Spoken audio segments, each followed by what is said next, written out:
Jadi begini Pak, kami kan kegiatan pendidikan vokasi dulu ya Pak ya. Jadi kebetulan yang kampusnya itu adalah Institut Agama Islam Pontianak. Jadi ini adalah surat pengantarannya untuk izin kegiatan PPL Pak. PPL di ya. Sekolah kita sini. Iya di sini Pak, di sini Pak Sambas. Jadi surat tugasnya ada Bu? Ya ini Pak. Nah ini surat tugasnya ya. Oke. Ada lagi mau disampaikan? Jadi di sini nanti mulai hari ini saya udah aktif mohon izin dengan Bapak untuk pengumpulan data terkait penelitian juga. Oh, selain dari praktik mengajar, data-data sekolah juga diperlukan untuk pemenuhan tugas penelitian PTK. Jadi ini Bu, jadi dari pihak sekolah siap membantu Ibu untuk melakukan PPL dan memberikan data-data yang diperlukan. Nanti kalau data-data yang diperlukan silakan hubungi bagian TU, ya Bu ya. Karena di sana data-data lebih lengkap. Nah, saya kira kapan mulainya Ibu mulai hari ini tanggal 21 Juli Pak ya. Oh ya. 1 Juli. Berapa lama itu? Selama 1 bulan sampai 21 Agustus. Oh, oke. Ya, silakan saja nanti kalau ada apa-apa diperlukan hubungi khususnya bagian TU lah. Bagian apa yang mau diperlukan silakan saja. Saya sangat mendukung hal ini dilakukan di sekolah. Semoga Ibu betah di sini dalam selama 1 bulan dan istilahnya bisa berjalan dengan lancar. Terima kasih Pak. Oke, ya. Selamat bergabung. Ya. Tahap orientasi, kemudian ada tahap kontekstual, kemudian ada tahap yang ketiga tahap aksi, dan tahap yang keempat adalah tahap refleksi. Nah, karena kita 8 minggu Bapak Ibu berarti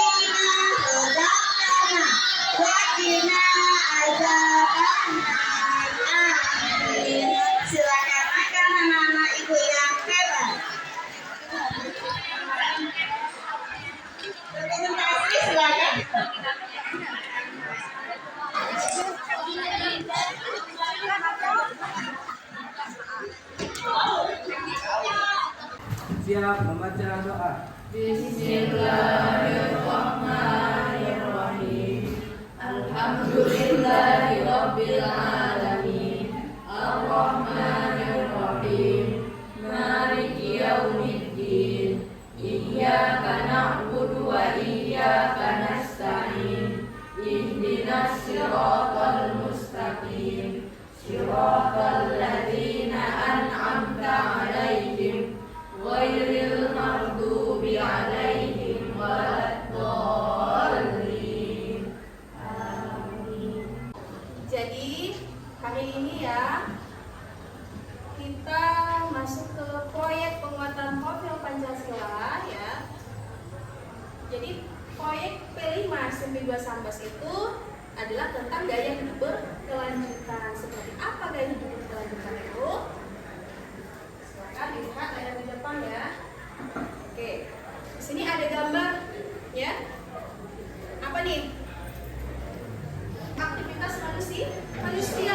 Ternyata aktivitas manusia bisa mempengaruhi apa? Iklim, ya. Aktivitas manusia itu bisa mempengaruhi iklim. Aktivitas sekarang kan udah masuk industri, ya. Banyaknya industri itu mempengaruhi iklim, kemudian, ya. Ini berdasarkan data statistiknya.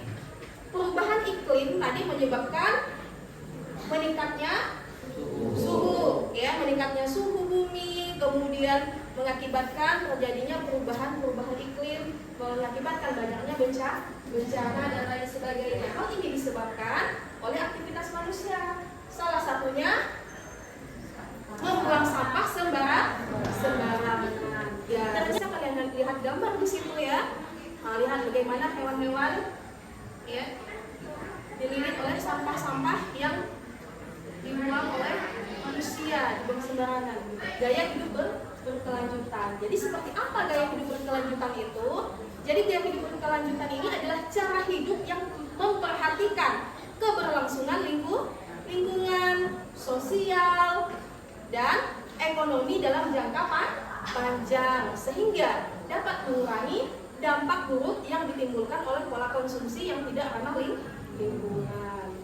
Kalau gaya hidup berkelanjutan ini diterapkan, maka bumi akan terselamatkan, maka alam ini akan terselamatkan. Ya, awal melakukan riset secara mandiri, melihat jejak-jejak sampah yang ada di lingkungan sekolah maupun lingkungan tempat tinggal. Lanjut dari materi minggu lalu. Jadi sebelum kita masuk sini, kita tepuk P5 dulu ya. Tepuk P5. Proyek penguatan profil pelajar Pancasila. P5. Yes, yes, yes. Hebat. Luar biasa. Mantap. Dan lakukan diskusi kritis masalah sampah, melanjutkan aktivitas minggu lalu. Ya, silakan kumpul dengan temannya masing-masing. Alhamdulillah.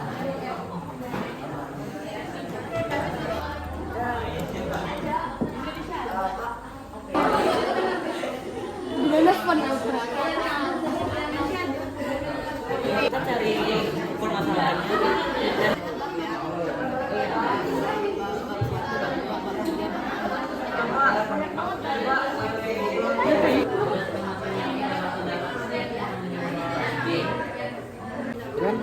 Ini cuma R tuh reuse, recycle, cuma 3. Satu lagi 2 lagi. Oke.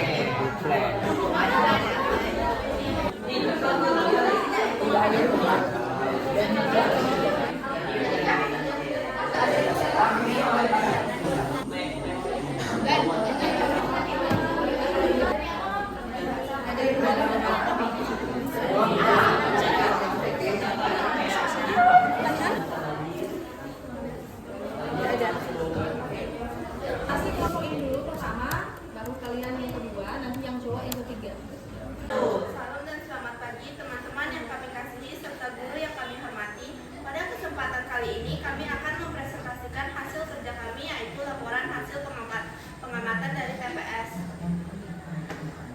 Bab 1, pengenalan tentang sampah terutama di TPS. Bab 2, jenis sampah, membahas tentang jenis sampah yang sering terlihat di TPS.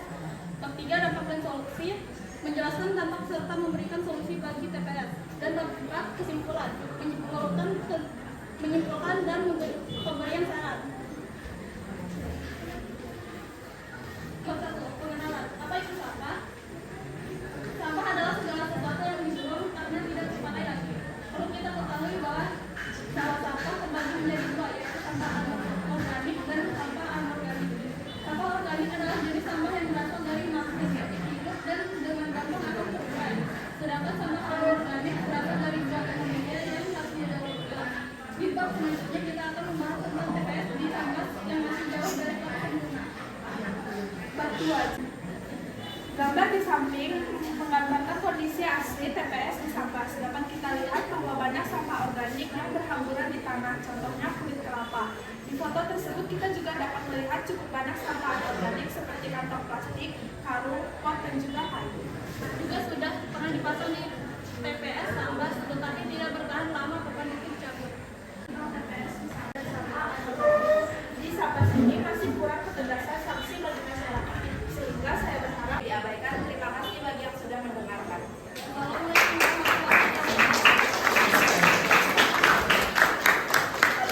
Assalamualaikum warahmatullahi wabarakatuh. Waalaikumsalam. Perkenalkan, nama saya Najla, saya ibunya Sari, saya Evelisa Karolin,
adalah sampah plastik. Jadi cara yang paling efektif untuk mengurangi sampah tersebut adalah dengan menggunakan produk yang berbahan kain untuk berbelanja, yaitu tas kain. Karena tas kain bisa digunakan berkali-kali dan itu dapat meminimalisir sampah plastik.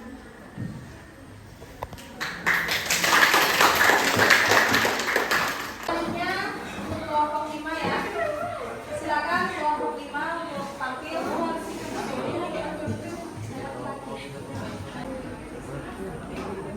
Assalamualaikum warahmatullahi wabarakatuh. Waalaikumsalam warahmatullahi wabarakatuh.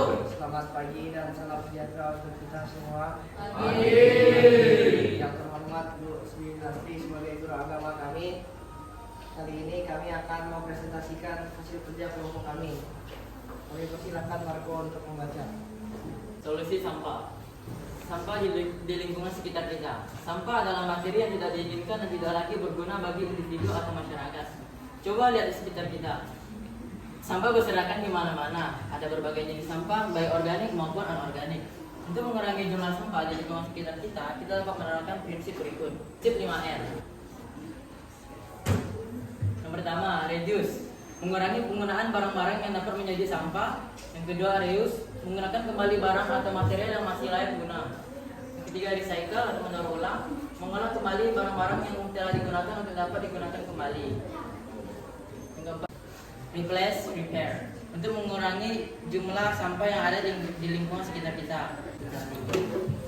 Yang saya bertanya, saya Nadita Ramadhani. Apa yang terjadi pada sampah yang menumpuk pada TPA dan sampah-sampah tersebut dikemanakan? Baiklah, kami akan menjawab pertanyaan dari Nadita Ramadhani. Jadi akan terjadi penumpukan sampah dan akan menyebabkan memanjangkan serangga yang akan menyebabkan penyakit. Agar penumpukan sampah tidak terjadi, maka kita akan melakukan recycle atau mendaur ulang. Sampah yang ada di TPS akan dipisah menjadi organik dan anorganik. Sampah yang organik dapat diolah kembali menjadi pupuk, sementara yang anorganik dapat diolah menjadi misalnya kerajinan dan lain-lain sebagainya. Mohon maaf jika ada salah kata. Assalamualaikum warahmatullahi wabarakatuh. Waalaikumsalam. Alhamdulillah ya, dari tadi penampilan 3 kelompok, mewakili kelompok yang lainnya udah keren-keren semua, kemudian pertanyaannya udah terjawab juga semua, ya. Jadi kalian sebagai generasi muda, ya, kita ini semuanya ya, artinya punya tanggung jawab dalam melestarikan caranya tadi dengan menerapkan proyek gaya hidup berkelanjutan, ya, agar alam kita ini terjaga, ya. Karena waktu kita sudah habis, kita tutup diskusi kita hari ini dengan hamdalah. Oke, sekali lagi